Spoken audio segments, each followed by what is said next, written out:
afternoon, everyone. Welcome to our Expert Hour session, Fun with History. History is a much more than dates and event. It is filled with fascinating stories, incredible people, and lesson that continues to shape our world today. And we are delighted to welcome two inspiring guests who have made history exciting, accessible, and for young readers. Our first guest, Mrs. Archana Garodia Gupta, is an acclaimed author, entrepreneur, and award-winning quiz expert.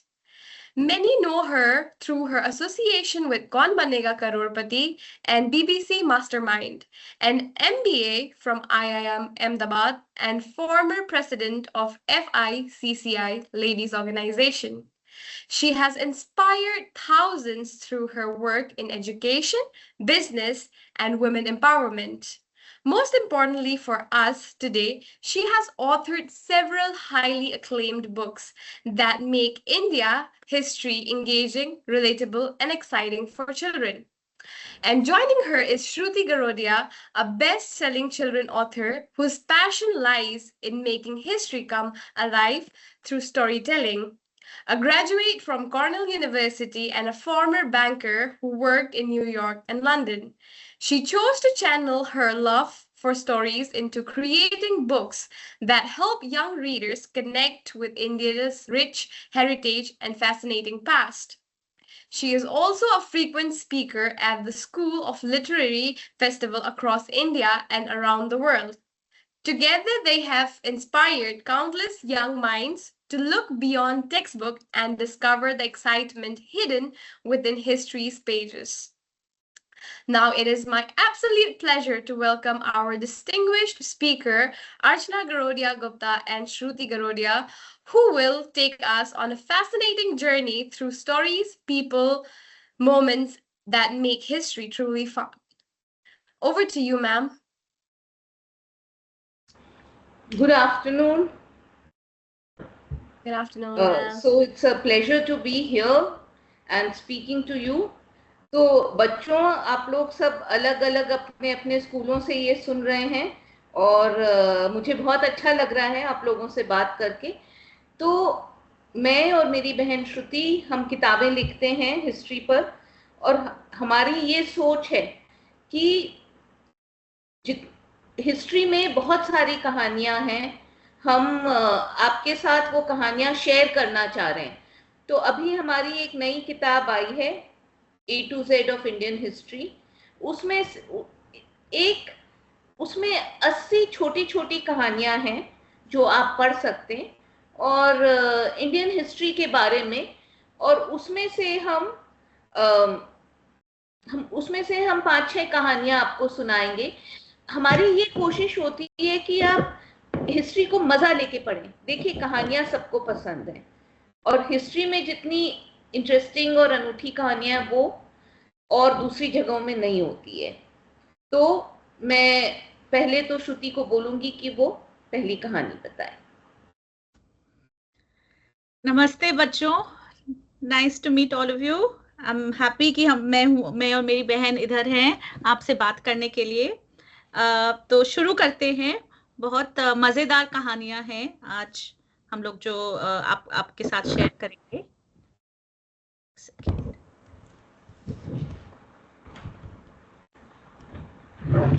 हम लोग जो India में हैं, हम लोग सोचते हैं कि यहाँ वहाँ विलेजेस में जाएं, गांव में जाएं, हम लोग देखते रहते हैं कि एक चीज जो हमेशा देखते हैं, हम गाय भैंस बहुत देखते हैं, है ना।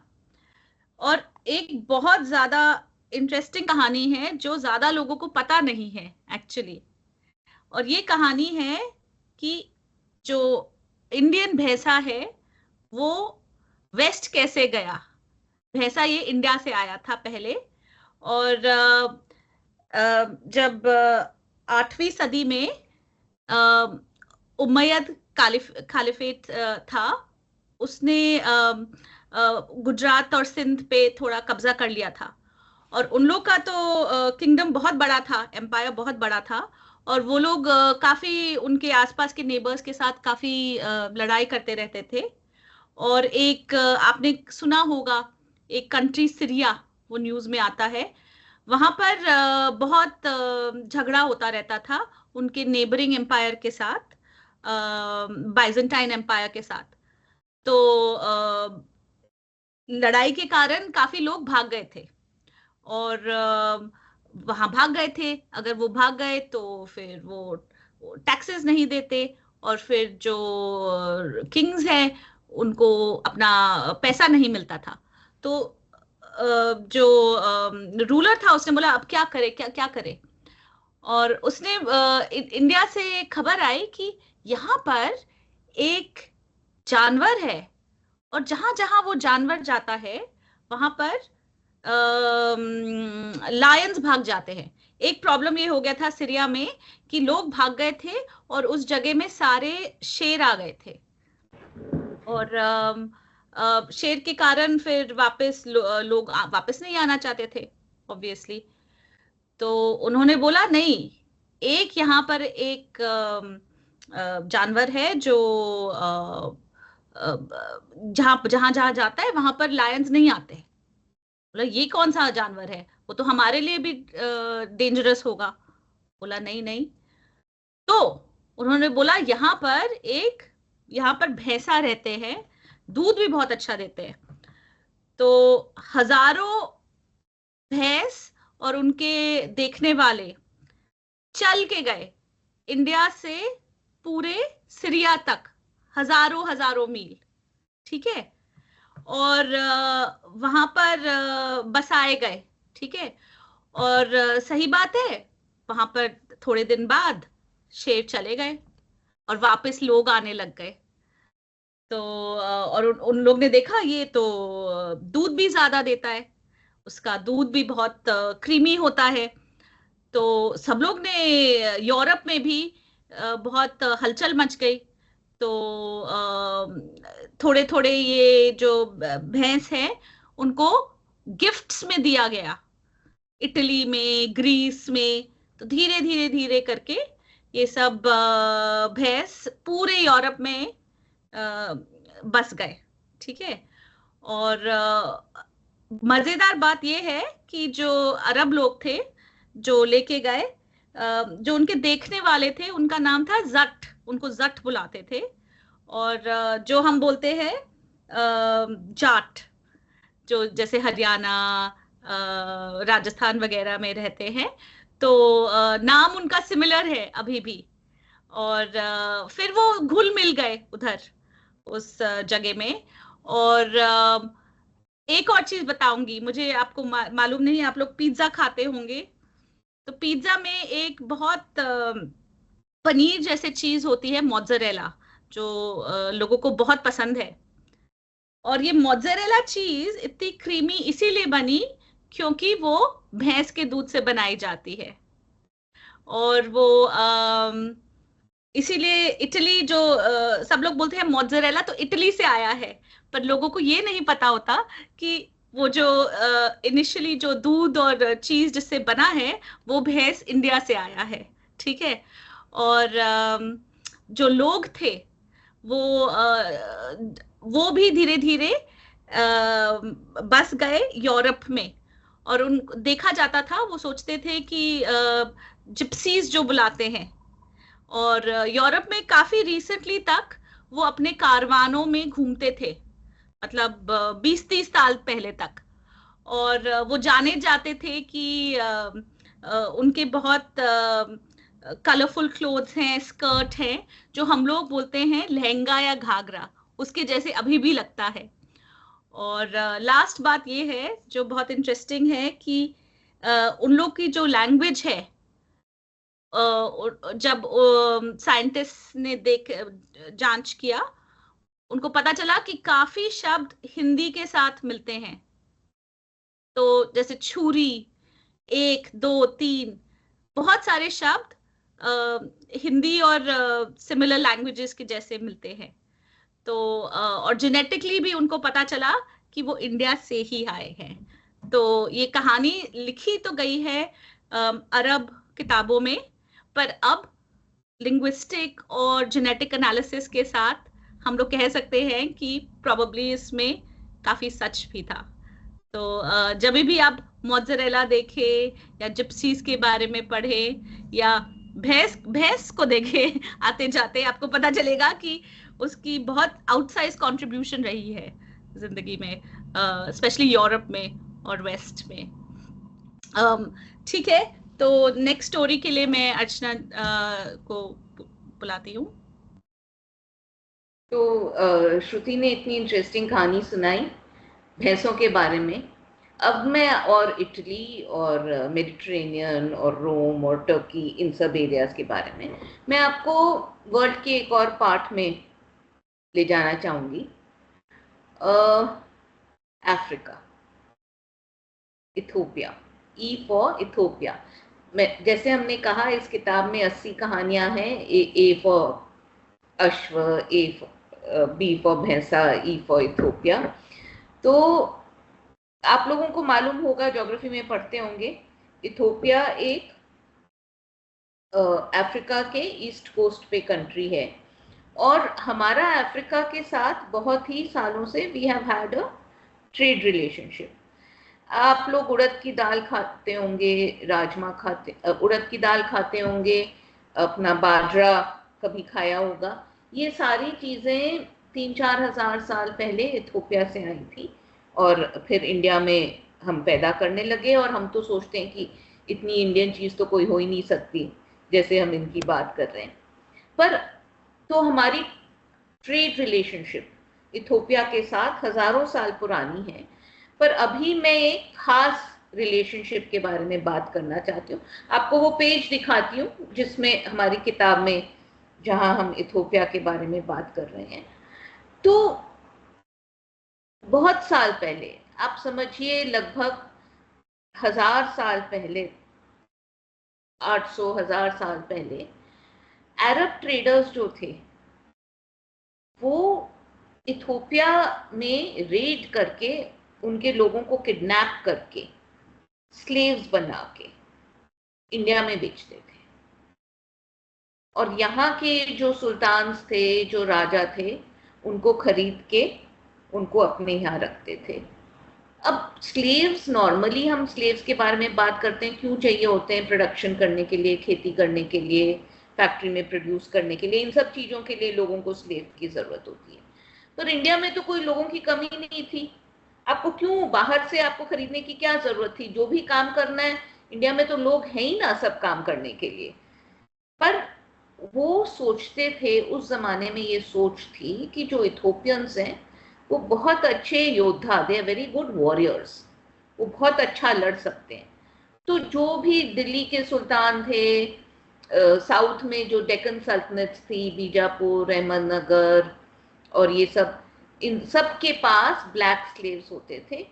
पर ये यहाँ की एक खास बात थी कि अगर तो वो स्लेव, अगर वो दास है, वो अगर होशियार हुआ और केपेबल हुआ, अच्छा लड़ सके, लड़ाइयाँ जीत सके, तो उसका प्रमोशन होता था।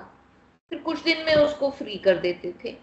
तो कई बहुत ही सीनियर पोजीशन में आ गए, कई मिनिस्टर्स, कई सेनापति हमारे यहाँ ब्लैक अफ्रीकन। इंडिया में हमें अंदाजा नहीं होगा कितने सारे अफ्रीकन लोग हमारे यहाँ सेनापति, यहाँ तक राजा ही बने अपनी जिंदगी स्लेव के जैसे शुरू करके। रजिया सुल्तान का आपने नाम सुना होगा, वो रानी थी, दिल्ली की सुल्ताना थी। उसके बारे में एक कहानी है कि उसका एक हॉर्स का हेड था, याकूत, वो ब्लैक था और तो वो उसको काफी फेवर करती थी। जो तुगलक्स थे उनमें एक बहुत सीनियर मलिक सरवर करके चीफ मिनिस्टर थे, वो ब्लैक थे, इथोपिया से आए थे। और बाद में उनको गवर्नर बना दिया था बंगाल और बिहार का। और बाद में उन्होंने अपना खुद का इंडिपेंडेंट होके जौनपुर में अपनी किंगडम, अपना राज्य बनाया और उसको शर्की डायनेस्टी बोलते हैं। तो उन्होंने अपना किंगडम एस्टैब्लिश किया और उनकी डायनेस्टी 100 साल तक वहाँ रूल कर रही थी। बहुत उदार थे, बहुत म्यूजिक, आर्ट, लिटरेचर के पेट्रन थे ये डायनेस्टी। और कबीर जी का नाम आपने सबने सुना होगा। तो वो जब वो बनारस में थे उस वक्त बनारस पे जौनपुर डायनेस्टी का राज था। तो कबीर जैसे पर्सन जो कुछ भी बोल देते थे, he would speak against everybody, but they had that freedom of speech, that dynasty, कि वो बोल सके और 80-90 साल की उम्र तक जिए सब कुछ बोलते हुए। यहाँ मैं आपको खास एक बहुत इंटरेस्टिंग पर्सन की कहानी सुनाऊंगी, मलिक अंबर। तो मलिक अंबर इथोपिया में छोटे थे जब, उनको वहाँ के ट्रेडर्स, जो अरबिक ट्रेडर्स थे, पकड़ के ला के उन्होंने उनको इंडिया में बेच दिया। वहाँ अहमदनगर करके किंगडम होता था। अहमदनगर है नदन महाराष्ट्र में, एक डेक्कन सल्तनत था, उसमें निजाम शाही डायनेस्टी थी। ये मैं बात कर रही हूँ लगभग 1550 की या 1540 की, अबाउट दैट पीरियड। तो वहाँ के जो चीफ मिनिस्टर थे वो भी इथोपियन ओरिजिन के थे। इंडिया में उस टाइम इथोपिया को अबीशी कहते थे, जिसका पुराना इथोपिया का नाम एबिसिनिया है। और उस अबीशी से इंडिया में जो इथोपिया के लोग हैं उनको हबशी कहते हैं। हबशी शब्द आपने सुना होगा ब्लैक लोगों के लिए, वो इथोपिया से ही आता है। तो मलिक अंबर पहले स्लेव थे जो दूसरे इथोपियन चीफ मिनिस्टर थे उसके, फिर धीरे धीरे धीरे धीरे बढ़ते बढ़ते वो खुद चीफ मिनिस्टर बन गए। फिर उसी टाइम मुगल्स ने अहमदनगर पे आक्रमण किया। आपने शायद चांद बीबी का नाम सुना हो, वो अहमदनगर की रानी थी। काफी उन्होंने अपने को बचाया, पर आखिर वो मारी गई और ये मलिक अंबर फिर कमांडर इन चीफ हो गया। और उसने लगभग 30 साल, 25-30 साल मुगलों को अहमदनगर में घुसने नहीं दिया। आप सोचिए, छोटा सा किंगडम था और जहांगीर उस वक्त राजा था मुगलों का। वो जितने फौज भेजे, कुछ ही करे, मलिक अंबर अपना गुरिल्ला वॉरफेयर आपने सुना है कि आप छिप के वार करके फिर गायब हो जाते हैं। उन्होंने उसमें अपनी खासियत कर ली और वहां के सारे मराठे उनके यहाँ काम करते थे। शिवाजी के पिताजी शाहजी भी काम करते थे और उन्होंने पूरा गुरिल्ला वॉरफेयर डेवलप किया। शाहजी ने भी उनसे सीखा, शिवाजी ने फिर अपने पिताजी से भी सीखा। और जहांगीर एकदम हैरान हो गया। एक पिक्चर आप देख रहे हैं, उसमें दिखा रहे हैं कि मलिक अंबर का सर एक भाले के ऊपर है और जहांगीर उस पर तीर चला रहा है। ये लाइफ में हुआ नहीं, जहांगीर कभी डिफीट नहीं कर पाया मलिक अंबर को, पर ये उसकी एक फैंटेसी थी। उसने बस अपने आप को करने के लिए, एक खुश करने के लिए ये पेंटिंग बनवाई, क्योंकि उसको मलिक अंबर पे इतना गुस्सा आता था। ये पिक्चर आप देख रहे हैं, ये मलिक अंबर की। आप देख रहे हैं कितने पतले कपड़े पहनते थे।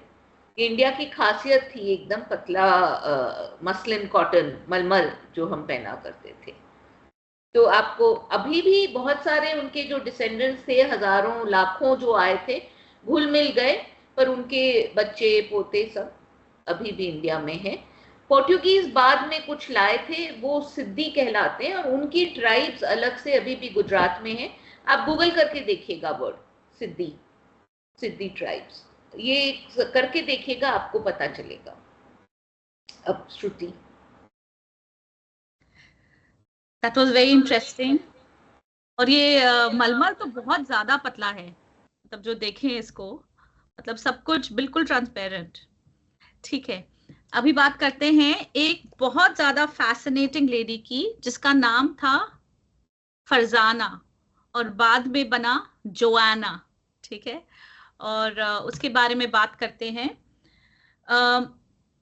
सोचिए, हम लोग सोचते हैं कि मुगलों के बारे में हम लोग ने सुना है, पढ़ा है, और फिर उसके बाद हम लोग पढ़ते हैं यूरोपियंस के बारे में, खासकी ब्रिटिश के बारे में, ब्रिटिश एम्पायर के बारे में, जिससे हम 200 साल जिन्होंने रूल किया। 1947 में हम लोग ने बहुत लड़ाई करके इंडिपेंडेंस लिया।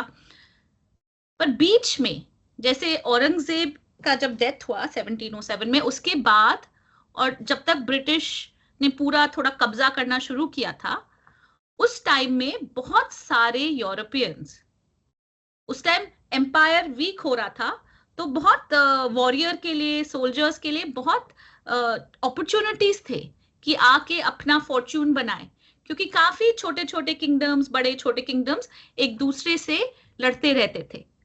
और उस टाइम यूरोपियन गन्स वगैरह बहुत ज्यादा एडवांस थे, तो बड़े बड़े आर्मीज हों और दूसरे साइड के पास बहुत कम लोग हों, पर गन्स हों यूरोपियन जो हों, जो थोड़े पुराने इंडियन या दूसरे वाले नहीं, वो विन करते रहते थे over many many much larger number of soldiers. So बहुत सारे एक्चुअली लोग जानते नहीं है, पर काफी सारे यूरोपियंस सुनते थे कि हाँ इंडिया चलो, इंडिया में जाके हम लोग को हम मर्सनरीज जो बोलते हैं ना, सोल्जर्स फॉर हायर। तो उस टाइम में बहुत अलग अलग रकम के यूरोपियंस आते थे, सिर्फ ब्रिटिश नहीं, पर पोर्चुगीज तो पहले पहुंच गए थे, फ्रेंच और स्विस वगैरह भी, जर्मन्स भी। तो ये उनकी कहानी है, उनकी और एक इंडियन लेडी की। एक लड़की थी फरजाना, वो दिल्ली में बॉर्न हुई थी, बहुत आम घराने में, और वो सिर्फ 15 साल की थी। उस टाइम तो शादियां पहले हो जाती थी।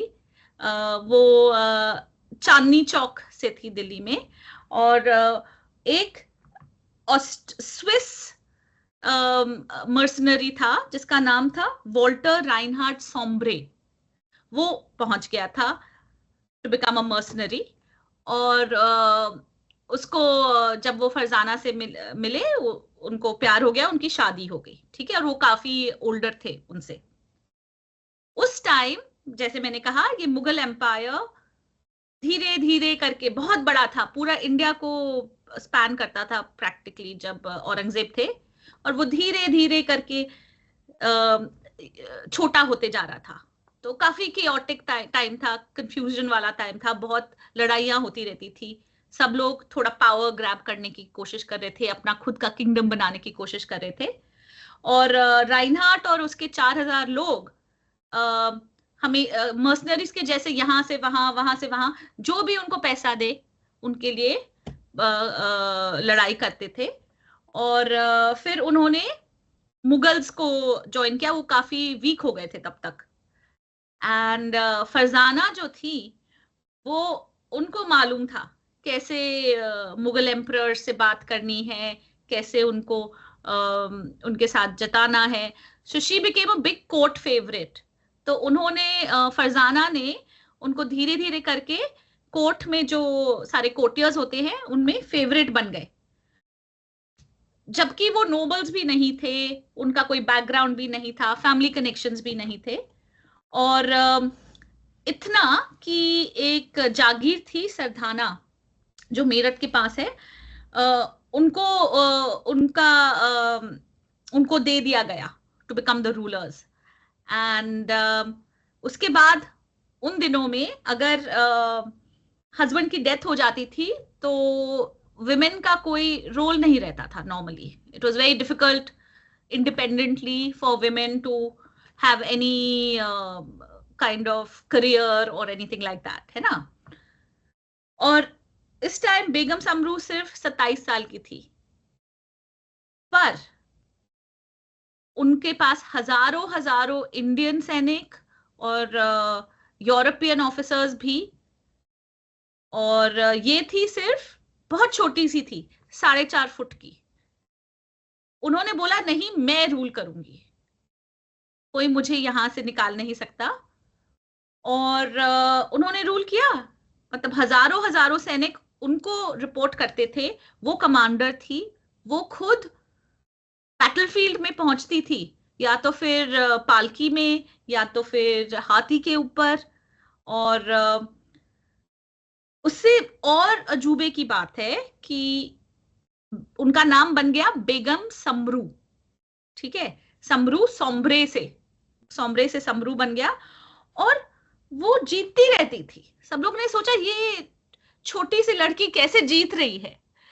तो जैसे लोग कहते हैं वो कहने लग गए, कई लोग तो कहने लग गए कि नहीं, ये तो जादू टोना कर रही है, इसीलिए ये विन कर रही है, ये नहीं कि उनको एक्चुअली मालूम है स्ट्रैटेजी वगैरह।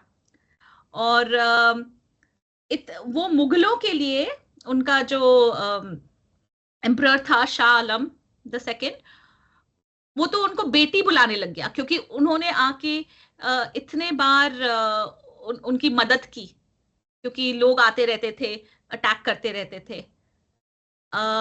उन्होंने ऑलमोस्ट 60 साल रूल किया, 60 साल। और उस टाइम जैसे मैं बोल रही थी, ब्रिटिश धीरे धीरे धीरे करके सारा इंडिया को कब्जा कर रहे थे, और वो ही एक थोड़े से रूलर्स में से थी जो उनके साथ नेगोशिएट करी और बोली कि नहीं, मैं अभी भी रूल करूंगी, मेरा जो प्रिंसिपैलिटी है, और उनको उन्होंने कब्जा नहीं किया। वॉल्टर राइनहार्ट तो क्रिश्चियन थे, कैथोलिक थे, तो उनके हस्बैंड के डेथ के बाद उन्होंने भी ये रिलीजन अपनाया, और फिर उन्होंने सोचा कि नहीं, मुझे एक बहुत बड़ा कैथीड्रल होता है जो बड़ा चर्च होता है, बहुत बड़ा चर्च मुझे बनवाना है। और वहां पर उस टाइम होता था कि सब लोग इटालियन स्टाइल या यूरोपियन स्टाइल का कैथीड्रल सबसे ब्यूटीफुल माना जाता था। तो उन्होंने एक्चुअली इटालियन लोगों को बुलाया और बोला कि आके सरदाना मेरठ के पास रहो, और अभी आप जाएंगे, हम लोग गए थे अजनौर में, और वहां पर बिल्कुल लगता है कि आप इटली पहुंच गए हो। आप लोग गूगल करके देखिए,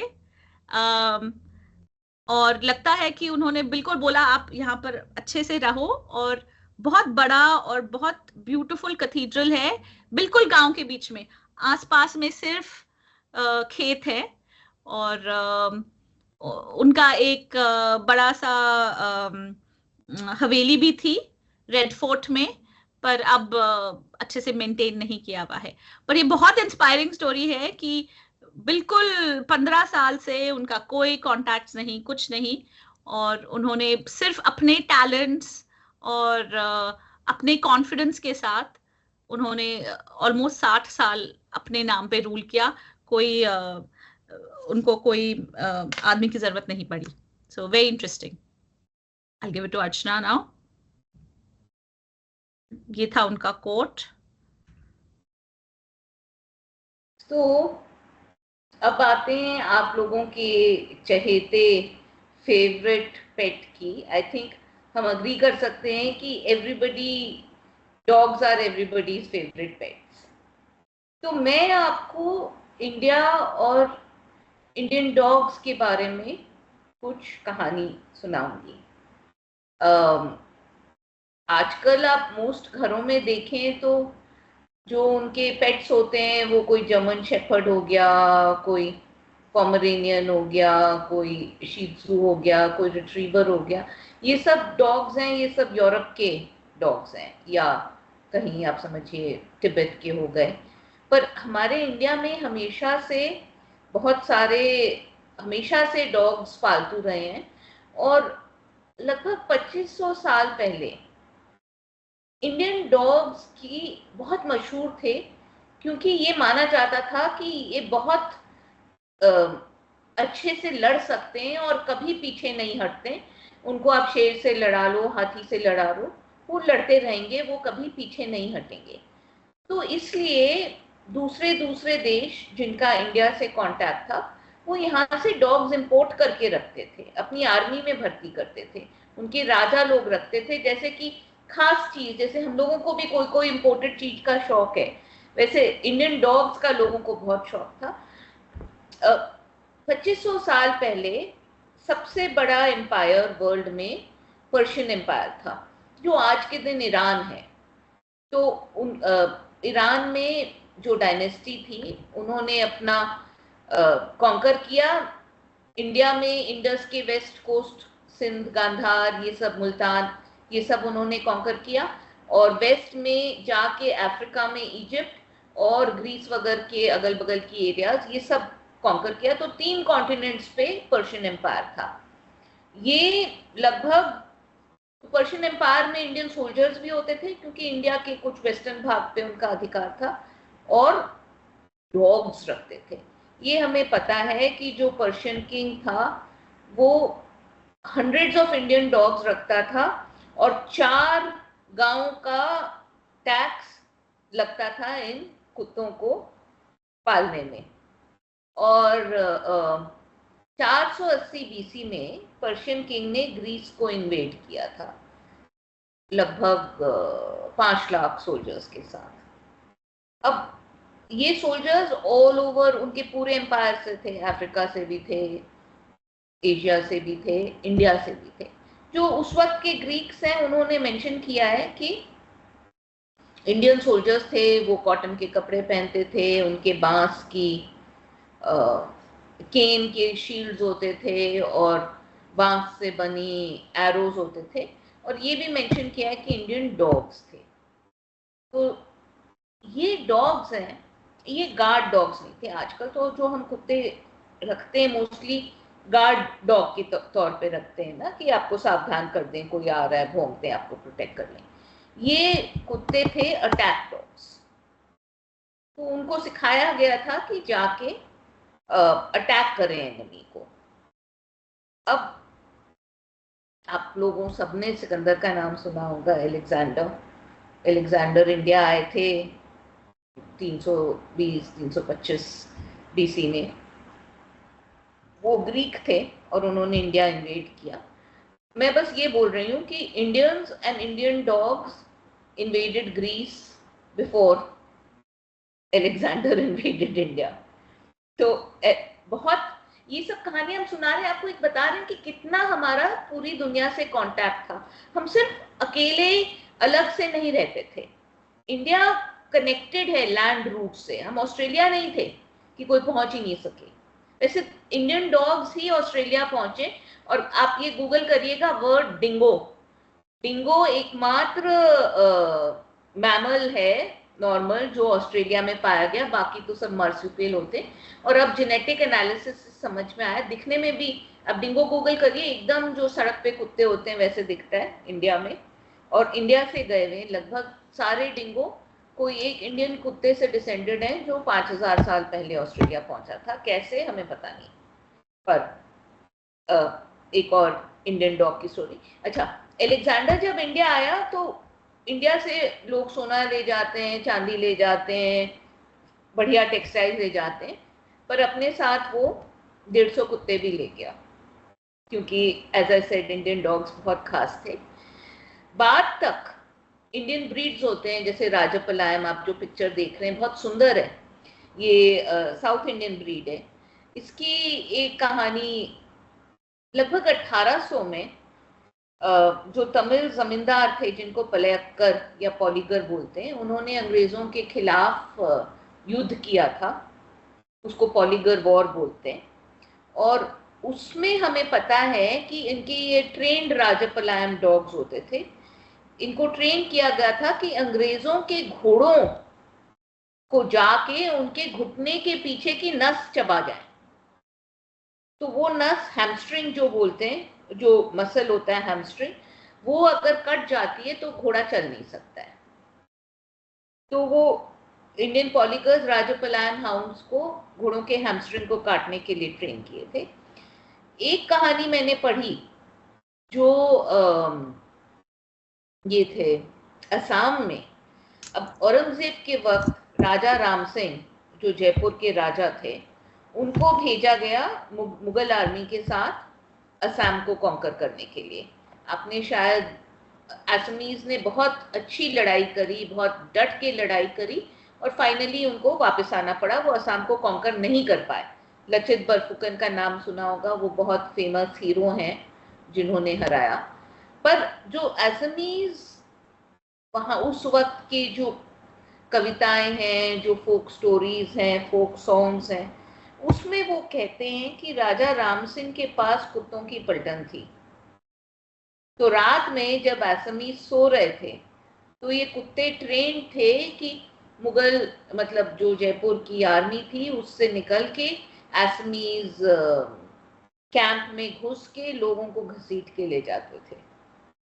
तो ये आपने शायद सुना नहीं होगा कि कुत्ते हमारे यहाँ तो हम लोग बहुत माहिर हैं सब रकम के जानवरों को ट्रेन करने में।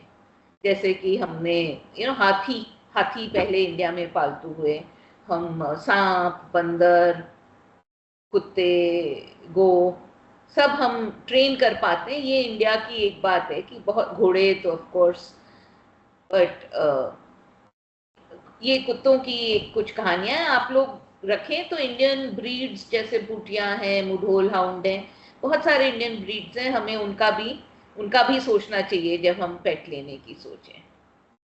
पर उनको आप अटैक करना मत सिखाइएगा। अच्छा, अब श्रुति। ओके, जैसे अर्चना ने कहा कि इंडिया के ताल्लुकात सिर्फ इंटरनली नहीं रहे हैं, हमेशा से बहुत अलग अलग कंट्रीज में इंडिया का इन्फ्लुएंस रहा है। तो हम एक चीज के बारे में बात करते हैं। हम लोग सुनते हैं वेस्ट इंडीज और ईस्ट इंडीज, ठीक है, एरियाज जो हैं। वेस्ट इंडीज तो आप लोग ने सुना होगा क्रिकेट के कारण, अगर और कुछ के नहीं। तो ये सब था जब ट्रेडर लोग यूरोप से इंडिया के ताल्लुकात करना चाहते थे। तो वेस्ट इंडीज क्यों पड़ा? क्योंकि वो लोग इंडिया को ढूंढ रहे थे और वेस्ट से जाना चाह रहे थे, क्योंकि ईस्टर्न वाला रास्ता ब्लॉक्ड था। ईस्ट इंडीज जो था, हम लोग नहीं सोचते हैं। आजकल लोग हॉलिडेज पे जाते हैं, थाईलैंड वगैरह, मलेशिया, वियतनाम, कंबोडिया। तो हम लोग जाते हैं, खाना अच्छा होता है, करी अच्छी होती है, बीच होता है। हम लोग ये नहीं सोचते हैं कि पुराने जमाने में इंडिया का इतना बड़ा हाथ रहा है उन कंट्रीज के कल्चर में, और आर्मीज के थ्रू नहीं। ये नहीं कि इंडिया या इंडियन किंग्स कोई आर्मीज लेके जाते थे वगैरह, सिर्फ कल्चर स्प्रेड होने के जैसे। तो हम लोग ने पहले सुना है जब मौर्यन एम्परर अशोक थे, उन्होंने बुद्धिस्ट मॉन्क्स भेजे कई जगह, इजिप्ट तक भी भेजा था, और उन्होंने बोला हम लोग ने ईस्ट भेजा इंडिया से एक लैंड को, सुवर्ण द्वीप, गोल्डन आइलैंड। तो फिर ये पता चला कि, और आजकल ये सारे कंट्रीज बोलते हैं कि हम हैं सुवर्ण द्वीप, जिनकी बात हुई थी, हम हैं, और सब लोग लड़ते रहते हैं। तो फर्स्ट सेंचुरी तक कई इंडियन ट्रेडर्स वगैरह पहुंच गए, और बिना कुछ फोर्स किए हुए सारे उनके कोर्ट कल्चर वगैरह सब इंडियनाइज्ड हो गए। तो जैसे सबसे अर्ली जो रिटन इंस्क्रिप्शंस जो मिलते हैं साउथ ईस्ट एशिया में, वो संस्कृत के हैं एक्चुअली। और some of the earliest Sanskrit inscriptions we find anywhere in the world are from Southeast Asia, not from India. ठीक है, तो उन लोगों के कंट्रीज ऐसे हो गए कि उनके नाम भी ऐसे थे। और पहला था फुनान जैसे, और उनके नाम फिर खमेर एम्पायर, आप लोग ने अंकोर वॉट में भी सुना होगा, जो बहुत बड़ा कॉम्प्लेक्स है, विष्णु है उसमें, शिव है, फिर बुद्धिस्ट भी बन गया। तो उनका पहले हिंदुइज्म और उसके बाद थोड़े देर बाद बुद्धिज्म लिया गया। और उनके जो स्क्रिप्ट्स भी हैं वो भी पल्लव स्क्रिप्ट से हैं, सारे रिलेटेड है। तो सारे जो साउथ ईस्ट एशियन स्क्रिप्ट्स हैं वो इंडियन स्क्रिप्ट से डिराइव्ड हैं। और उन लोग के सिटीज के नाम जो होते थे, जैसे थाईलैंड में हम लोग गए हुए हैं, उनका एंशिएंट कैपिटल का नाम था अयुथाया, मतलब अयोध्या के बाद उन्होंने लिखा। और लाओस में एक है कुरुक्षेत्र, और उनके किंग्स के नाम थे जैसे सूर्यवर्मन, देवनिका। हम लोग सुनेंगे तो हम लोग बोलेंगे आप इंडिया की बात कर रहे हैं, पर नहीं, वो लोग आजकल के लोग, उनको मालूम भी नहीं है कि ये तालुकात इंडिया से आए थे। वो लोग सोचते हैं कि नहीं, हमारे एंशिएंट किंग्स का नाम यही था। और पहले जो थे वो लोग सोचते थे कि इंडिया उनका सेक्रेड लैंड है, अगर वो हिंदू है। सो जैसे एक क्योंकि वहां पर उन लोग के लिए भी गंगा बहुत सेक्रेड होती थी। तो जैसे एक 5th सेंचुरी में एक किंग का नाम था गंगा राज चंपा। आप लोग ने नाम तो सुना होगा चंपा फूल का। चंपा था नाम सदर्न वियतनाम का। और अभी भी एक लोग है वहां पर, उनका जो चम लोग है, और ज्यादातर वियतनाम में बुद्धिस्ट हो गए हैं, पर ये चम लोग अभी भी हिंदू रिचुअल्स जैसे होली वगैरह खेलते हैं, छोटे छोटे कम्युनिटीज। उन्होंने, ये गंगा राज ने बोला नहीं, मुझे तो मेरे फाइनल इयर्स गंगा तट पे बिताना है। तो उन्होंने अपने बेटे को दे दिया राज्य, और वो हजारों मील आके गंगा के पास उन्होंने अपनी जिंदगी बिताई। और एक बहुत इंटरेस्टिंग पार्ट है कि सारे देशों में, मैं कौन कौन सी देशों की बात कर रही हूँ, Thailand, Burma, Malaysia, Indonesia, Vietnam, Cambodia, Laos, ये सब जो साउथ ईस्ट एशिया जो हम लोग बोलते हैं, सब लोग ने अपने नेशनल बुक के जैसे रामायण अपनाया। हम लोग तो सोचते हैं कि इंडिया में तो रामायण हम लोग देखते रहते हैं, उसके प्लेस भी होते हैं, दशहरा मनाते हैं हम लोग, पर ये लोग ने सब अपना नेशनल एपिक के जैसे अपना खुद का वर्जन रामायण का अपना लिया है। और बहुत इंटरेस्टिंग स्टोरी है, उन लोगों को पता भी नहीं है। जैसे हमारे फादर को कोई मिला और उन्होंने बोला आप इंडिया से, आपके पास भी रामायण है। तो इट्स रियली इंटरेस्टिंग कि उन लोगों को समटाइम्स पता भी नहीं होता कि ओरिजिन इंडिया से आया है। और हजारों साल के बाद स्टोरीज भी थोड़ी थोड़ी बदल गई हैं। तो जैसे थाईलैंड में उसका नाम है रामाकीन, इसका मीन्स ग्लोरी ऑफ राम। और आप जाएंगे तो बहुत वो गोल्डन कपड़ों में बिल्कुल क्राउन्स के साथ वो लोग दिखाते हैं, और उसमें जैसे हनुमान बहुत इंपॉर्टेंट बन गए हैं। फिर इंडोनेशिया में उसका नाम है काकाविन रामायण। और मलेशिया में तो रिलीजन भी चेंज हो गया रामायण का। और दूसरे दूसरे में जैसे लाओस में उसका नाम है फ्रा लाख फ्रा राम। हम लोग सुनेंगे तो बोलेंगे क्या है ये, उसका मतलब है ब्रदर लक्ष्मण, ब्रदर राम। और ये कई लोगों ने सोचा है कि 300 वर्जन्स हैं रामायण के अलग अलग। हम लोग तो या तो फिर तुलसीदास रामायण या वाल्मीकि रामायण ज्यादा सुनते हैं उनके बारे में, पर रामायण का इतना बड़ा इम्पैक्ट रहा है साउथ ईस्ट एशिया में कि फिलीपींस तक पहुंच गया। फिलीपींस में तो कोई सोचेगा भी नहीं कि इंडिया का इन्फ्लुएंस था, बट फिलीपींस में भी है एक वर्जन जो वो लोग अपने फोकलोर के तरीके से डांस और फोक थिएटर में करते हैं। पर हम लोग जाएंगे और स्टोरी देखेंगे तो हम लोग रिकग्नाइज करेंगे कि नहीं, ये तो हमारे रामायण की कहानी है। तो ऑब्वियसली ओवर टाइम थोड़ा डिस्कनेक्ट हो गया है, पर अभी भी आप कोई भी उन कंट्रीज का कल्चर देखेंगे तो इंडिया के बहुत सारे झलक आपको दिखाई देंगे उसमें, और बहुत फैसिनेटिंग है। जैसे आज भी इंडोनेशिया का एयरलाइन का नाम है गरुड़, और थाईलैंड के एयरपोर्ट का नाम है सुवर्ण भूमि, क्योंकि थाईलैंड बोलता नहीं हम ही थे ओरिजिनल सुवर्ण द्वीप, राइट। तो सुवर्ण भूमि मीन्स गोल्डन लैंड। तो काफी फैसिनेटिंग होता है। तो आप लोग इसके बारे में थोड़ा रिसर्च करिए कि इंडिया का इतना बड़ा हाथ रहा है, अभी नहीं पुराने जमाने में भी, और किसी को याद नहीं है अब ज्यादा। तो इट्स वेरी इंटरेस्टिंग।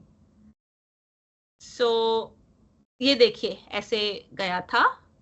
और लास्ट चीज, ये सब स्टैचूज जो आप देख रहे हैं ये सब इंडियन स्टैचूज नहीं हैं, ये स्टैचूज हैं थाईलैंड, इंडोनेशिया, वियतनाम, कंबोडिया से। तो हम लोग अगर उन म्यूजियम्स में जाएंगे या उनके टेम्पल्स में विजिट करेंगे, हमको काफी फेमिलियर लगेंगे, जैसे इंडियन टेम्पल्स में हम लोग देखते थे. This is Angkor Wat, this is Prambanan, Suvarnabhumi, and the Ramayans. Okay, I think we've come to the end of our talk as such, and I hope all you children enjoyed listening to these stories. The idea behind it is to understand ki kitni small, these small stories tell you about the linkages we had with people. It gives you a very real picture of what happens, and it gives you the story behind what you find in today's, what is there today. It gives you the historical background to that. And I think that is, history is not just about a series of dates or a list of wars. It is about how we became what we are today, how our culture was formed, and it gives you a perspective that all of us are connected with each other in the world. So now, please ask any questions you would like to ask about what you've heard, or anything related with Indian history or world history, whatever. Anything you're interested in, we're glad to. First of all, thank you, ma'am. And now we'll open for that wonderful session. First of all, thank you so much. And now we'll open the room for questions. So anybody who has question, who is like right now in the Teams, they can either like just write it on the chat box, or you can just open your camera and mic and just ask the questions. I think Agrim had a question, if he's still there.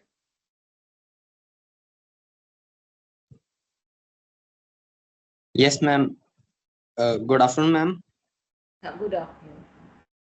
Ma'am मैंने एक चीज पूछनी है, जैसे आप बोल रहे हो कि डॉग्स का ट्रेड होता था, तो ऐसे ही और एनिमल्स का भी होता था कि जैसे अब एलिफेंट्स ही थे कि पावरफुल एनिमल जैसे, तो वो सिर्फ उन डॉग्स का ही पर्टिकुलर करते थे कि अदर एनिमल्स का भी ट्रेड होता था उस टाइम? तो एलिफेंट्स, देखिए मैंने आपको कहा था एलिफेंट्स के लिए एक इंडियंस फर्स्ट थे. एलिफेंट्स तो अफ्रीका में भी पाए जाते थे, साउथ ईस्ट एशिया सब कई जगह पाए जाते थे, पर इंडियंस ने सबसे पहले उनको टेम किया, उनको वॉर के लिए, काम के लिए यूज करना शुरू किया. तो जब कोई भी इन्वेडर इंडिया से आइडेंटिफाइड थे, तो जैसे ग्रीक्स जब आए इंडिया से लड़ने, अलेक्जेंडर और बाद के ग्रीक्स, तो अगर वो कोई भी भाग जीतते थे तो अपने हेलमेट पे इंडिया लगा लेते थे. अलेक्जेंडर ने एलिफेंट से लड़ाई की, जीत भी गए पोरस के साथ, पर उनको समझ में आया कि एलिफेंट्स तो बहुत फैंटास्टिक होते हैं. तो बाद में आपने सुना होगा चंद्रगुप्त मौर्य की सेल्यूकस नाम के ग्रीक जनरल से लड़ाई हुई थी, और सेल्यूकस उस टाइम अफगानिस्तान, पाकिस्तान, उन एरियाज पे राज कर रहा था, सेंट्रल एशिया. चंद्रगुप्त मौर्य ने उनको हराया क्योंकि ये सारे लैंड्स उन्होंने मौर्य एम्पायर को दे दिए. तो जो अफगानिस्तान, पाकिस्तान के लैंड से, और उसके बदले में चंद्रगुप्त ने 500 हाथी, ये हिस्ट्री में लिखी हुई चीज है, 500 हाथी दिए. हाथी के साथ उनके महावत भी होंगे, क्योंकि एक हाथी के साथ एक आदमी जुड़ा रहता है. और इन हाथियों को सेल्यूकस ले गया सीरिया, मेडिटेरेनियन कोस्ट पे, लेबनान, इजराइल. वहां पे सेल्यूकस दूसरे अलेक्जेंडर के जनरल्स के लिए लड़ रहा था, उसके एम्पायर के लिए. तो एक बैटल ऑफ इप्सोस है 305 बीसी का, मशहूर है, आप देखिए, ईयर एग्जैक्ट वो नहीं है. और उसमें ये हाथियों के कारण वो अपने दुश्मनों पे जीत गया. रोमन्स एलिफेंट्स ले जाते थे, वो बहुत क्रूर थे, उनको मतलब वो आदमियों को लड़वाते थे अपने गेम्स के लिए, ग्लैडिएटोरियल गेम्स के लिए. टॉलेमी जो हैं, शोभा, इजिप्ट, तो इंडियन एलिफेंट्स जाते थे. अलेक्जेंडर ने अपने गुरु अरिस्टोटल के लिए एक एलिफेंट भेजा था, वो भी हिस्ट्री में दर्ज है. हमारी एक किताब है हिस्ट्री हंटर्स, हमारी एक सीरीज है, बच्चों की किताबें हैं, नॉवल टाइप की, टाइम ट्रैवल टाइप की. उसमें हम दिखा रहे हैं कि कोई मॉडर्न बच्चे पास्ट में चले गए, उनका एक पालतू हाथी है जो किडनैप, उसमें कहानी है कि भाई वो ग्रीक्स उसको किडनैप करके अरिस्टोटल के लिए भेज रहे हैं, क्योंकि हमें मालूम है कि अरिस्टोटल के लिए एक हाथी भेजा गया था इंडिया से. मुझे एक और चीज ऐड करनी थी उसके लिए. बहुत इंटरेस्टिंग स्टोरी है कि हम जो लोग नॉनवेज खाते हैं वो हमेशा मतलब चिकन सबसे पॉपुलर नॉन वेज है ना इंडिया में, अराउंड द वर्ल्ड। और एक स्टोरी है कि लोग समझते हैं कि चिकन पहले इंडिया में टेम हुआ था और पहला शुरू हुआ था खान मतलब फॉर मीट। और इन जो हड़प्पन सिविलाइजेशन है उसने एक्सपोर्ट किया दूसरे सिविलाइजेशन को, इराक में मेसोपोटामियन सिविलाइजेशन, और वहां से रोम तक पहुंचा, रोमन एम्पायर।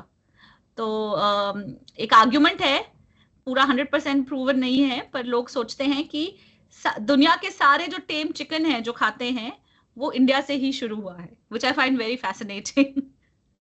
लोगों को पता नहीं है। Thank you ma'am. Thank you, ma'am. I guess we have another question. I guess Nandini would like to ask a question. Hi Nandini. Good afternoon ma'am. मेरा क्वेश्चन ये है, जैसे आपने बोला कि रामायण अदर कंट्रीज में फेमस है, क्या वैसे ही महाभारत भी अदर कंट्रीज में फेमस है? I think it's there, but the Ramayana is much more famous. But many of the Sanskrit texts were there, but the one which has the most name is the Ramayana, right? Mahabharata भी इन सब countries में है। तो जैसे एक Indonesian काकाविन Mahabharat भी है। हमारी history of India for children एक किताब है, उसमें हमने उसका एक एक्सर्प्ट भी दिया है। तो वो जो भाषा यूज करते थे, उनकी नेटिव जो भाषा थी उसमें संस्कृत मिक्स थी। तो हमने एक पैसेज दे के बोला इसमें आपको कौन कौन से संस्कृत के, हिंदी के या संस्कृत के शब्द दिख रहे हैं, आप निकालिए। क्योंकि वहां जाते हैं, उनकी भाषा सुनते हैं, तो कई सारे शब्द हमारे ही शब्द होते हैं। जैसे मलेशियंस अपने आप को नाम देते हैं भूमिपुत्र, तो वहां मलेशिया में भूमिपुत्र का मतलब मलेशियन। तो महाभारत भी है।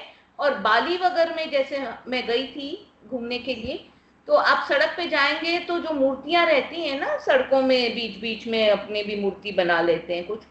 तो जैसे कृष्ण और अर्जुन वाली मूर्ति एक है एकदम एयरपोर्ट के पास। आप घूमेंगे तो महाभारत की भी आपको मिलेगी। रामायण ज्यादा पॉपुलर है उनके, पर महाभारत भी क्योंकि हिंदू धर्म पूरा था तो अपना नाम भी रखते थे। युधिष्ठिर, द्रौपदी, ये सारे नाम मिलेंगे आपको उनकी हिस्ट्री में, अर्जुन, सब मिलेगा। हमारे हिस्ट्री हंटर्स में एक बारी एक वो जो किंग गंगाराज हैं, बच्चे उनको मिलते हैं हमारे फिक्शनलाइज वर्जन में, कि वो पटना पहुंच जाते हैं, पाटलिपुत्र, गुप्ता एम्पायर में, और बोलते रहते हैं इंडिया में सब चीज इतनी अच्छी है क्योंकि उन्होंने इतना ड्रीम किया था जबकि वो किंग थे। पर उन लोगों के लिए इंडिया बहुत अहम जगह थी, मतलब it's very important for them. तो दे वुड जस्ट फील कि हम लोग कहाँ आ गए हैं अगर वो विजिट करते थे। तो हम लोग सोचते नहीं है, हम लोग सोचते हैं कि हम लोग कहाँ जाएं हॉलिडे पे, इंडिया के बाहर, है ना। और उस टाइम लोग सोचते थे इंडिया के बारे में ऐसे, जैसे चाइनीज मंक्स हैं, वो लोग सोचते थे कि हम लोग आ गए हमारे सेक्रेड भूमि में, बुद्ध के लैंड में, रामायण के लैंड में, गंगा के लैंड में। तो ये मुझे बहुत इंटरेस्टिंग लगता है कि परसेप्शन इतना डिफरेंट होता था और हिस्ट्री साइकिल्स में आता है। Okay ma'am, thank you. Thank you. Thank you. हमारे पास और भी कुछ क्वेश्चंस हैं जो बच्चों ने भेजा है। तो मेरा पहला क्वेश्चन ये है कि आपने हिस्ट्री पर किताबें लिखने क्यों शुरू किया? ये क्वेश्चन सोनाक्षी का है, जो कि government girls senior secondary school Dharamshala से है। मुझे और श्रुति को, हम लोग को हमेशा से बचपन से हिस्ट्री का शौक था, और हमारी फैमिली में भी था कि हम कहीं भी घूमने जाते थे तो कुछ वक्त निकाल के किसी भी शहर में जाएं। अब गोवा ही गए तो बाकी लोग तो बीच में हैं, खाना खा रहे हैं, ये सब, हम लोग हिस्ट्री का टूर जरूर करते थे, 1-1.5 दिन, जो भी हिस्टोरिकल साइट्स हैं, किसी गाइड के साथ, किसी टूर के साथ। तो दिल्ली में भी रहते हैं, दिल्ली तो एकदम हिस्ट्री का ओपन एयर म्यूजियम है। ये मैं बच्चों को जरूर कहूंगी कि बिजी भी हों, आप कहीं भी जाएं या आप जहां रह रहे हैं उसके बगल में जो भी हिस्टोरिकल साइट्स हैं उनको जाके देखें, उनकी कहानियां सुने, आपकी जीवन में बहुत रस आएगा, आप बहुत सीखेंगे और मजा भी बहुत आएगा। तो हमेशा से ये शौक था। फिर और मुझे हमेशा से लगता है कि बच्चों को हिस्ट्री की कहानियां आनी चाहिए, नहीं तो कई बार हम मतलब बहुत इंटरेस्टिंग भी है और आपकी नॉलेज कितनी बढ़ जाती है। अब कहीं भी जाते हैं तो एकदम सूखा सूखा नहीं लगता है, क्योंकि उसके पीछे कहानी, कोई भी चीज के पीछे आपको उसकी कहानी पता चलती है तो उसमें बहुत ज्यादा मजा आता है, वर्सेस कि आपको उसके बारे में कुछ नहीं पता हो। तो मौका मिला, फिर हम हिस्ट्री के बारे में किताबें लिख रहे हैं बच्चों को हिस्ट्री के बारे में। मेरा यही है कि मेरी बात करने के बाद आप जाके जो जो सुना है गूगल करिए, मेरा कोई विश्वास ना करिए कि मैं सच बोल रही हूँ, मतलब आप उसको रिसर्च करिए, तब आपको पता चलेगा कि हम तो एक हिंट ही दे रहे हैं ना कि भाई यहाँ कंबोडिया में, साउथ ईस्ट एशिया में इंडिया का इतना कल्चर था। तो आप जाके उनकी हिस्ट्री और कल्चर पढ़ेंगे गूगल में अच्छे से, या हमारी कोई किताब लेके उसमें पढ़ेंगे history of India for children, या तब आपको और पता चलेगा इसके बारे में। Thank you ma'am. हमारा दूसरा क्वेश्चन सोनल की ओर से है, जो कि Himalayan model senior secondary school Kullu से है। तो उनका सवाल ये है कि स्टूडेंट को कौन सी हिस्ट्री बुक्स पढ़नी चाहिए?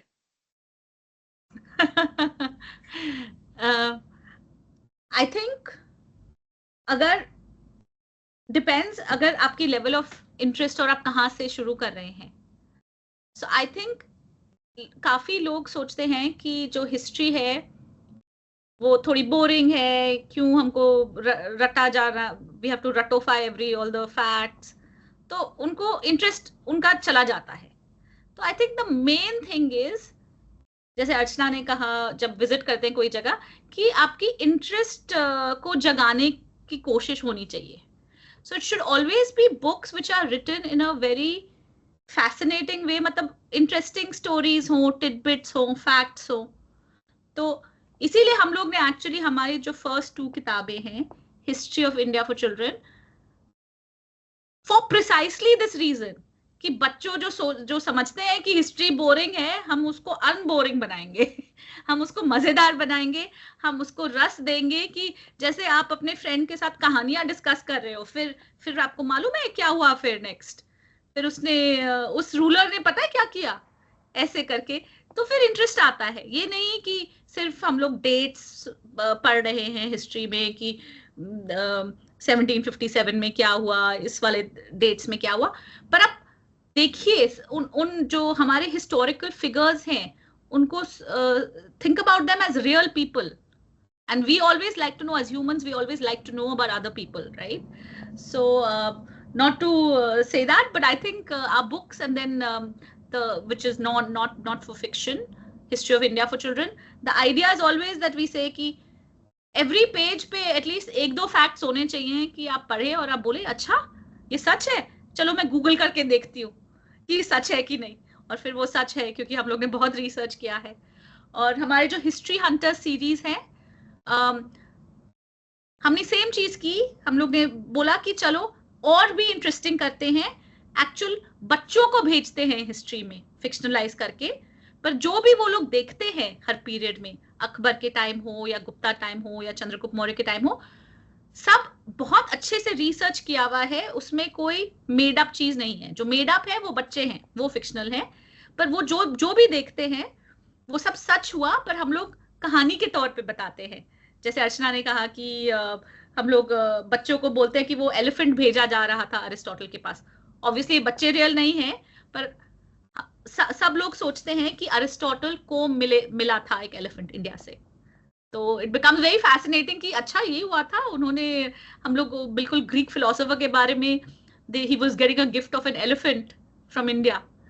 अच्छा, यहाँ मैं एक चीज कहना चाहूँ, बाकी बुक्स हमारी इंग्लिश में हैं, पर हिस्ट्री हंटर्स की जो पहली किताब है, हिस्ट्री हंटर्स और यूनानी आक्रमण, जो चंद्रगुप्त मौर्य चाणक्य वगैरह के बारे में, वो हिंदी में भी अवेलेबल है। ये राजकमल प्रकाशन की है हिंदी में, तो अगर आप हिंदी में आसानी से पढ़ सकें तो वो भी देख सकते हैं। Okay, thank you so much ma'am. And हमारा एक और क्वेश्चन है जो कि श्रुति से है, वो government senior secondary school Kullu से है। तो उनका क्वेश्चन ये है कि क्या हिस्ट्री की कोई ऐसी इंटरेस्टिंग बात है जो बहुत कम लोग जानते हैं? बहुत ज्यादा, बहुत, इतने सारे कि मैं इतने सालों से ये कर रही हूँ और अभी भी हम लोग जैसे नए किताब के बारे में पढ़े, अभी भी हम लोग बोलते अच्छा ये हुआ और हम लोग बिल्कुल हिस्ट्री के वर्ल्ड में अंदर हैं। चलिए मैं आपको अकबर के बारे में बताती हूँ, मुझे तो बहुत फैसिनेटिंग लगते थे। हम लोग सबने पढ़ा हुआ है मुगल एम्परर अकबर के बारे में, पर मुझे जो फैसिनेटिंग लगता है कि वो पेट चीते रखते थे। आपको मालूम है, जैसे अर्चना ने बात किया डॉग्स के बारे में कि हम लोग को डॉग्स पेट्स और एलिफेंट्स वर्किंग एनिमल्स के जैसे रखते थे, पर बिग कैट्स जो बोलते हैं ना, लेपर्ड्स, टाइगर्स, लायंस और चीता में से चीता, इंडियन चीता भी होते थे। आजकल तो हम लोग को अफ्रीका जाना पड़ता है देखने के लिए, पर वो काफी घूमते थे और चीताज वर क्वाइट टेम, मतलब वंस यू टेम देम वो बिल्कुल पेट्स के जैसे अफेक्शनेट रहते हैं वगैरह। और अकबर के पास उसके जिंदगी के अक्रॉस 9,000 चीते थे, ठीक है, 9,000, just imagine over life time. But at any given time he would have had hundreds of चीतास। Imagine आप पहुंच जाए फतेहपुर सीकरी और आप कोर्ट में जाए अपना एड्रेस करने के लिए एम्परर को, और कई चीते जो उनके खास चीते होते थे उनको शादी के घोड़े के जैसे ड्रेसअप करते थे, ठीक है। तो उनको गोल्ड नेकलेसेस, जरदोजी वाले ब्लिंकर्स, वेलवेट के थ्रोज, और उनको बिना चेन के छोड़ दिया जाता था। तो इमेजिन आप गए हैं, आप जहां पना को मिलने गए हैं और आप नीचे देखें और आपके सामने एक चीता पहुंच गया तो I think what is very fascinating specially for me is कि animals, India has had such a diversity of animals and we've tamed so many animals and there are just so many fascinating stories about nature and animals, and मुझे सबसे ज्यादा fascinating ये लगता है। पर every area of history में there is something very interesting। एक और small चीज बता देती हूँ, जैसे गांधी जी जो थे जब वो लंदन गए थे, इमेजिन वो सिर्फ 17-18 साल के थे ना, छोटे थे, they were not, he was not so big, he was not always so old and serious। तो उन्होंने बॉलरूम डांसिंग क्लासेस ली और फिर वो टक्सीडो पहन के जाते थे। तो जब लोग 17-18 साल के होते हैं, सब लोग एक्सपेरिमेंट करते हैं, तो वो उन्होंने भी एक्सपेरिमेंट किया, उन्होंने फ्रेंच लैंग्वेज लेसन्स लिए। तो मुझे बहुत फैसिनेटिंग लगता है कि रियल लाइफ लोगों के बारे में पता चले, अनएक्सपेक्टेड चीजें। Thank you so much, ma'am. And now I'd like to call Anuradha ma'am to say a few words. Yeah, thank you, Shivangi. Thank you, Archana and Shruti. Fantastic. And I've been going through your book also, A to Z of Indian history. And a couple of things I must mention, like you've written that, the nose job that came from India. It was known as, the reconstructive surgery or rhinoplasty. Yeah. So it was detailed in a book by Sushruta, like ancient book, really. And initially in the West as well, whenever they did the what you call the nose job, it was called getting the Indian nose. So that is so interesting. और एक और चीज मैंने पढ़ा कि candy, जो हम लोग कहते हैं ना, टॉफी कैंडी कहते हैं, वो भी मतलब हिंदी से आया है या गुजराती वर्ड खांड से आया है। So little bit, about either of these things अगर आप बता सकें, because it's so fascinating। जैसे अग्रिम पूछ रहा था और सोनाक्षी, बाकी बच्चे जो पूछ रहे हैं कि हिस्ट्री में इंटरेस्ट कहाँ से आता है, तो यहीं से आता है। और अभी भी मतलब हम लोगों को भी लग रहा है कि अरे ऐसा होता है, ये भी हुआ था। These are all new for us. Go for it, Archana. Yeah. So sugar, मैं पहले शुगर की बात करती हूँ। तो शुगर केन तो कई जगह उगता था, पर इंडिया, उसमें रस पीते थे लोग। इंडिया में सबसे पहले शुगर निकाला गया शुगर केन से। तो अपने पुराने इंडस वैली में भी शुगर केन, आप सील्स वगैरह में देखेंगे शुगर केन की पिक्चर्स हैं। और यहाँ पर भी संस्कृत में पुराणों में बहुत सारे शब्द हैं चीनी के लिए, अलग अलग तरह की चीनी होती थी। बहुत प्रेशियस चीज थी, बहुत महंगी थी। यहाँ से ले गए, थोड़ा इराक में भी उगा रहे थे 500 AD और ये सब में। पर लिटरली जैसे काली मिर्च सोने के भाव बिकती थी, वैसे शुगर इतनी महंगी थी। वहां पे देखिए शहद है, वो सब यूज करते हैं क्योंकि हनी बी सब जगह होती हैं, तो सब कल्चर्स में शहद का यूज है। शहद के बाद चीनी था और वो इंडिया से था। तो चीनी से रिलेटेड शुगर है, वो शर्कर संस्कृत वर्ड से, जो भी शुगर रिलेटेड वर्ड्स हैं वो मोरलेस इंडियन ओरिजिन वर्ड से हैं। तो एक शुगर का, दूसरा आप क्या पूछ रहे थे, सर्जरी। हाँ, तो रामायण पढ़िए आपने, शूर्पणखा की नाक काट दी। तो इंडिया में एक स्टैंडर्ड पनिशमेंट होता था नाक काटना। तो इंडिया में ही उन्होंने नाक का रिकंस्ट्रक्शन, मतलब यहाँ से एक फ्लैप स्किन काट के जो अटैच्ड है तो लिविंग है, उसको घुमा के ऐसे स्टिच कर देते थे। बीच में डंडी डाल दी और उसके बीच में स्टिच करके फिर कोई एंटीसेप्टिक मतलब पत्ते वत्तों का पेस्ट और ये सब लगा के करते थे। तो एक तो सुश्रुत ने लिखा, एक करा जाता था। और इंडिया में ये कहानी है हमारे A to Z में कि जब कोई अंग्रेज डॉक्टर थे 1800 में, उनके गाड़ी वाले की नाक काट दी थी, बौर में नाक कट गई। तो गाड़ी वाले ने कहा कोई बात नहीं, मेरे गांव में एक कुम्हार है तो वो नाक बना देगा नया। तो डॉक्टर्स बोले नाक कैसे नहीं बन जाएगी। तो उन्होंने छुट्टी लेके, ये भी एक बात है, देखिए कोई चीज हो तो सुन के अनसुनी करके आप छोड़ सकते हैं, पर उन्होंने अपना हॉलिडे लीव लिया और उस कुम्हार के साथ उसके गांव गए महाराष्ट्र में, और उन्होंने देखा ये प्रोसेस। तो बहुत उनको जादू की चीज लगी, उन्होंने उसके बारे में लिखा, लंदन की मैगजीन में वो छपा।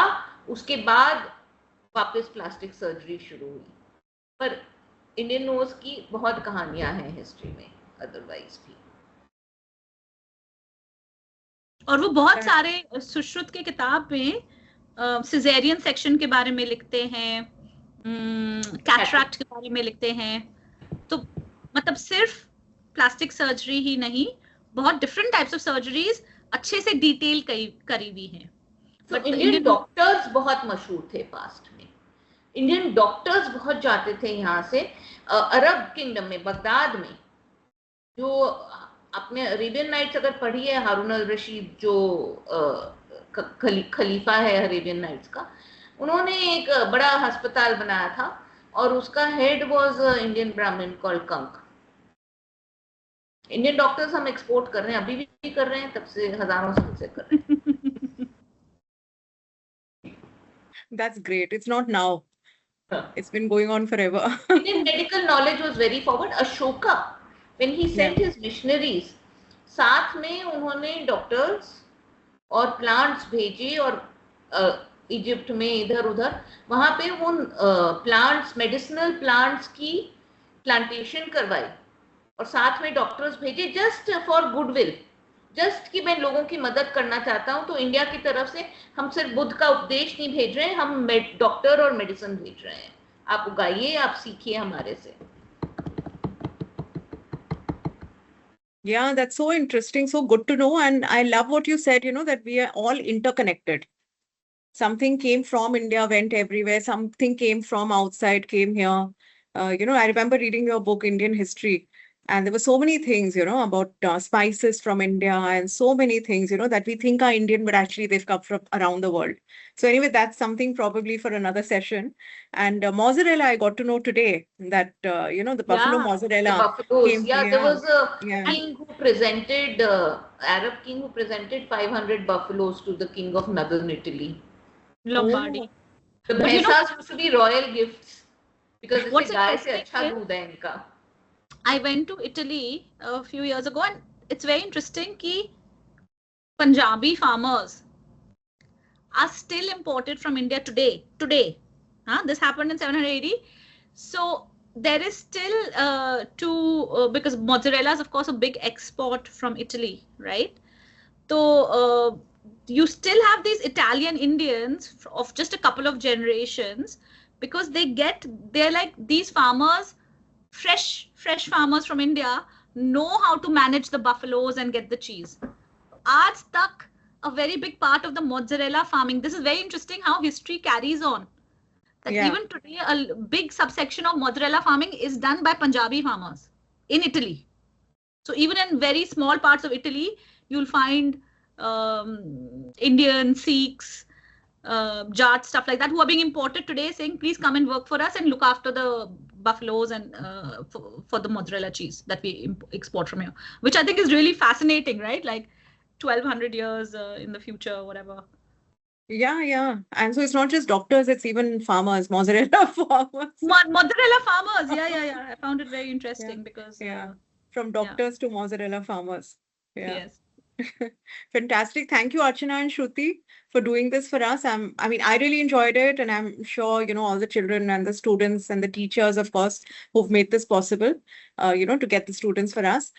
So thank you, everybody, for joining, and thank you, Archana and Shruti, once again. Thank you. Thank you. It was a real pleasure. I hope